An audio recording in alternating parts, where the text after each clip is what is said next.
ఎప్పుడప్పుడు మనిషికి దేవుడు ఆత్మ ఇచ్చాడు. ఈ ఆత్మ ఎందుకు దేవుడు మనకి ఇచ్చాడంటే పాపం చేయడానికి కాదు. ఈ ఆత్మ దేవుడు ఎందుకు ఇచ్చాడంటే ఈ ఆత్మ ఆ పరమాత్మతో మమేకం అయిపోవడానికి. హల్లెలూయా. ఈ రోజున మన ఆత్మలు ఎలా ఉన్నాయి? మన ఆత్మలు దేవుని మందిరంలో బాగానే ఉన్నాయి. దేవుని మందిరం బయట ఎలా ఉన్నాయి? మన ఆత్మలు ఎక్కడ ఉన్నాయి?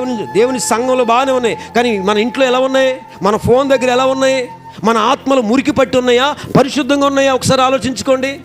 నువ్వు ఐగుప్తుల ఐశ్వర్యం కల్పించాలంటే ఆత్మకు కల్మషం ఉండకూడదు. ఆత్మకు ఏముండకూడదు? కల్మషం ఉండకూడదు. ఎవరు చీకటిలో ఇరుకులు ఇబ్బందులు ఉన్న ప్రాంతంలో ఐశ్వర్యం కల్పించారంటే దేవుని ఆత్మ కలిగిన మనుషుడు ఉన్నాడు ఆ దేశంలో. హల్లెలూయా. ఎక్కడ దేవుని ఆత్మ ఉంటుందో అక్కడ స్వాతంత్ర్యం ఉంటుంది. ఎక్కడ దేవుని ఆత్మ ఉంటుందో అక్కడ సమృద్ధి ఉంటుంది. ఎక్కడ దేవుని ఆత్మ ఉంటుందో అక్కడ సుఖ జీవనం ఉంటుంది. దేవునికి స్తోత్రం. యేసు లేని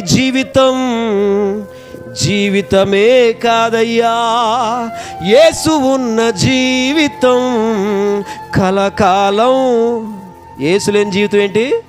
జీవితం కాదు. యేసు ఉన్న జీవితం ఏంటి? అది కలకాలం. అనేకులకు అది ఉపయోగపడుతుంది. దేవునికి స్తోత్రం.